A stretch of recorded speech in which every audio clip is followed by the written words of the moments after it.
When you have that big idea, but you're stuck, what do? On this show, you will get to meet the learners and the experienced. Get ready to cross over with me, Harleen Jabbal. Our guest today is innovative and he's very determined to make his ideas spread all over the country. Can he really do it? Let's find out from the man himself, CEO Zack Mukewa of Broadwalk Limited.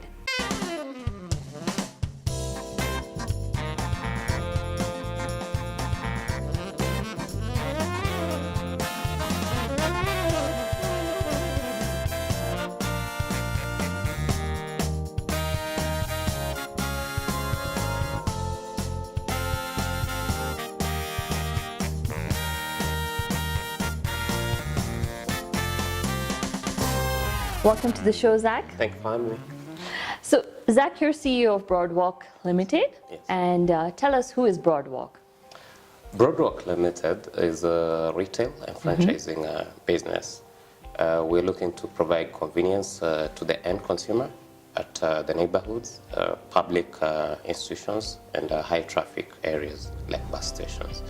We're also providing entrepreneurs an opportunity to franchise and invest with us. In the end, be able to create a sense of belonging and partnership, as well as make money for the company, as well as enable them meet their end-to-end needs. You're using very key words that my show loves, which is entrepreneurship, being your own boss and everything. Yes. How did the concept of 7 to 7 kiosks come up, and how can somebody become a part of it? To become a franchisee with 7 to 7, we have some minimum basic requirements. At least an understanding of retail or appreciation of how the retail dynamics work. But to go beyond this, Broadwalk has partnered with Strathmore University Corporate Staffing to be able to provide training for all those who are interested in franchising with us and those that we onboard to become our franchisees. So essentially, requirements at this particular point are about 100,000 shillings for somebody to take up a store with us. We build a store, we train them with Strathmore, we provide the opening stock for each of the stores. We've partnered with over 50 different manufacturers who are providing us merchandise at ex-factory pricing, which we extend to the franchisees at wholesale price, and they sell at a recommended retail price. So in that entire value chain, the company is able to meet its overheads, as well as the franchisees being able to, make their money, repay back the initial stock, and keep their profit, essentially. I'm going to backtrack a little. Simple terms. What's franchise, franchisee, franchisor? Just relay that to me, because it's as much as we've got the Pizza Huts and all the others in town. I think most Kenyans are still either they don't have any idea or they're skeptical. Just basically, what is all this about? Essentially, franchising means a bigger brand that provides opportunity for smaller entities to ride on their brand name for success in the at a small fee. Yes. So in this case, the fee is usually a royalty. So for 7 to 7, for instance, we are giving you the shop, we are branding it 7 to 7, we are allowing you to trade under the umbrella for 7 to 7, and on a monthly basis, depending on the size of the store that you're taking up, you pay as a royalty. But for us, the royalty is not just the payment for the brand association, it's also a lot more because we are securing your business in terms of insurance, in terms of security and advertising and marketing as well. So isn't this a better business opportunity for someone who wants to start their very first sort of company? Essentially, if you look at somebody who can set up a kiosk, I'll use what is perceived to be some of our rivals, like the Coca-Cola kiosk, for instance. To set up such a business and take off, you need at least about 800,000 shillings. Wow. That's buying the infrastructure, which is the shop and the refrigerators and the point of sale and such. You need to stock up at least another 350,000 shillings. Licensing. So 1.5. So essentially, and nobody has that kind of. Nobody has that money easily. All right. But we've scaled that down to 100,000 shillings. That if you have 100,000 shillings, we have already put money in infrastructure. We'll give you the shop. We will come prepare the site for you. and then we'll give you the initial stock to start trading. So that you're not having the infrastructure and you're lacking merchandise to move. So we are scaling that low. And then we are allowing now the operators to pay us back for the initial stock over a period of about 2 years, interest-free. Okay? Okay. Our business model as a company is to sell merchandise. Okay. So we are creating a window for our business model to move merchandise. Okay. And then for these guys, they are dealing with the end consumer. So they are making money at that particular point. They have now room because they have merchandise and they have the customer, which means there's exchange of money. With this exchange of money, it means they are able to pay us back and they are able to put something aside. And something aside essentially would mean they can start saving again with us to take the next shop and the next shop and the next shop. So 2 questions now. Yes. Number 1, aren't you afraid of competition from Coca-Cola being a giant taking you up? And secondly, doesn't City Council bother you? 1, Coca-Cola is not our competitor. In fact, they're our partner. Okay. In terms of merchandise. All right. We get product from them as we get from all the other manufacturers. Okay, fine. Secondly, Coca-Cola kiosks model is geared towards them being able to control the price of soda. All right. So that each kiosk has to sell soda at recommended retail price. That's their model. And for them to be able to do that, they need their own channel, which essentially means setting up the kiosk and providing the refrigerator. Okay. For every other merchandise, you have to invest yourself. All right. Okay. For us, we are making it a one-stop shop for you. All right. One-stop shop meaning you're not going to deal with 60, 70 distributors of mandazi, of unga, of They're salt. dealing with you. You're dealing with us. As we are getting all these items from factories which are delivering to our warehouses. At competitive prices. Right, at competitive prices. And then our logistics teams now deliver all the to headache. each of the shops.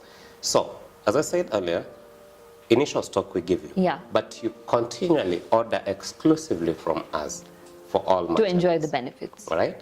Now, that means the benefits, besides the low entry point, the 100,000 shillings, you're also getting to cut off the cost of ordering and delivering goods. So you don't have to close your shop for 2 hours, rush to industrial to pick a couple of things. You have the shop open all the times. You're using a point of sale in each of the, even the little kiosk, you're getting a receipt for every item you buy. That essentially means that our team can be able to look back and say, these items have been sold this much today, and each of the operators is getting a report every hour on sales that have been made. And for us now, we are able to also now, with our supply chain team, work backwards and see how much orders do we need to place the next week, the next day, and such. So we are not in competition with Coca-Cola. In fact, it would be good if they can allow us to take over their shops. And then we can sell soda exclusively at their RRP, because we're doing the same thing across all the other products. So then City Council doesn't? City Council, obviously we've been in a lot of negotiations with county governments. In fact, most of my time I spent in discussions with county governments to be able to allocate us market space, as well as give us temporary occupation licenses in areas that are road reserves or that have been set up for markets to come up. Now, the challenge that we've been experiencing is getting the ideal space at favorable cost, because it said Kenya is a good business environment, but policy-wise we struggle on that. So it's not been very successful. It's actually easier for an operator to go to their local county council, engage them and identify a location for us to be able to put a shop there, than us engaging the executive government for them to give us a blanket authorization for the city. Each county is unique in its own way also. Each county is unique, and we get to experience some challenges there, but ultimately we only pay for one license, single business permit, so which is convenient and fair enough for our operators. I think it's also something new for them, so possibly these are just some sort of teething problems which will ease out. It's a process. I mean, it's been 6 months since we started off with our first shop. So I believe by the time we hit our 100th shop, which I think is in the next few months, we will have found a rhythm that works for both of us. So the most obvious question, Yes. aren't you afraid of now the supermarkets themselves? Why would I come to you versus them? What about that? I think they should be afraid of us, one. Okay. Because, as I said, pricing and position are our key 5 P's of marketing that we are leveraging. Okay. Pricing in the sense that we are selling all items at recommended retail price. We don't look at our manufacturers as suppliers. We look at them as partners. So that if I'm going to Bidco today, and we have discussed, because they were onboarded even before the first shop was put down. Okay. You know, discussions were agreed, payment terms were agreed, and all such items. So essentially, our price is the manufacturer's recommended retail price, which means price point is a key factor to the end consumer. Secondly, positioning. As I said earlier, we are looking at high traffic areas, residential places, institutions. So if I take Langata Road, for instance, there will be a 7 to 7 in each of the major estates, Onyonka, Southlands, Sun Valley, Uchumi, and all those places. There will be a kiosk there. And each of our kiosks has a variety of merchandise to a point where you'll avoid 7 to 7 when you're going to buy a sofa set or a TV. Yeah. But that's not our business. Our business is convenience. So you need your milk, you need your bread, you need your soap, you need your juice. You'll It's available. So positioning is critical for us. Okay. That means by the time somebody is alighting from a matatu or getting into the gate to their neighborhood, they can be able to order all their items. It's all convenient. So you don't have to go to a mall, pay parking, struggle to find parking.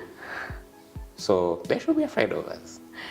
Zack, I feel like I need to buy one. You should. Which brings me to the point. Yes.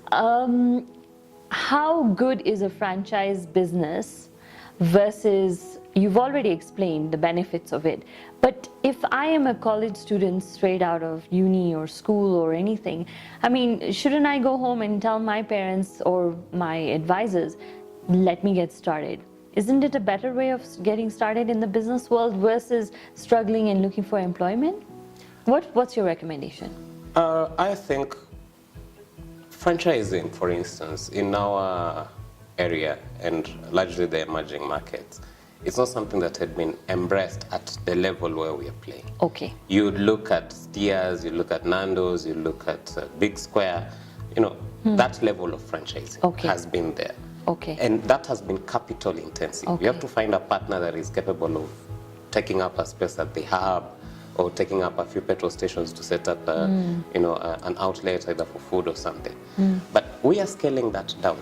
And most people might not even understand it as a franchise model. They'll understand it as, a form of enterprise where they're going to work in a financial institution model as well as merchandising model. So my recommendation will be essentially everybody should be able to be part of 7 to 7. You're looking at a student, if they get their pocket money and they're able to do internship a couple of times, you get your 75,000 shillings, you should be able to walk to my office or to any other person's office within 7 to 7 and start getting a shop. You don't need to run that shop day to day for you to know what's happening there. You have a point of sale that can give you constant reports on what is going there. So you can start an investment, earn some money, also generate employment by hiring somebody to be part of it. Right? That's as a student. As the CEO of Broadwalk, essentially I'm interested in having a couple of shops myself, or my sister, or my brother, or somebody I know have to. You don't have to, you can be a matatu driver, but every day when you're getting to work, that stage that you take off with should have a kiosk of yours. So the entry points are fairly low. Very simple. I think very low. Yes. So the fast movers will always take advantage because eventually we'll end up having huge demand and we'll have to now start sieving out a lot more. Yeah. So Zack, you're presenting a very, very interesting story. I want to know your story. Who is Zack? Where has Zack come from? And what are your plans ahead? I'm Zack. I'm an economist. Okay. I like to think so. I like theories and putting those Numbers theories guy. into numbers and into action. I enjoy a lot of strategy. Okay.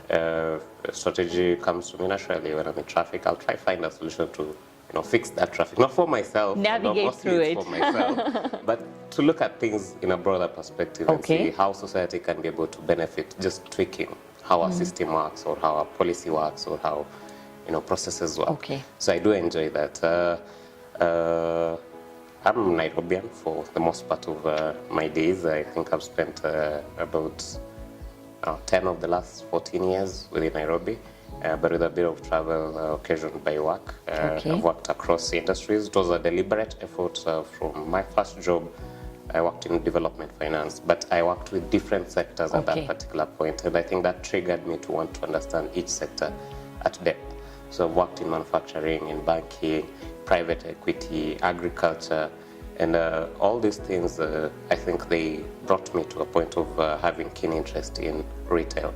Retail being, I'm going to work with all these other parties in one particular space. So at this particular point, I believe I'm purposed to reset how retail is done as an individual.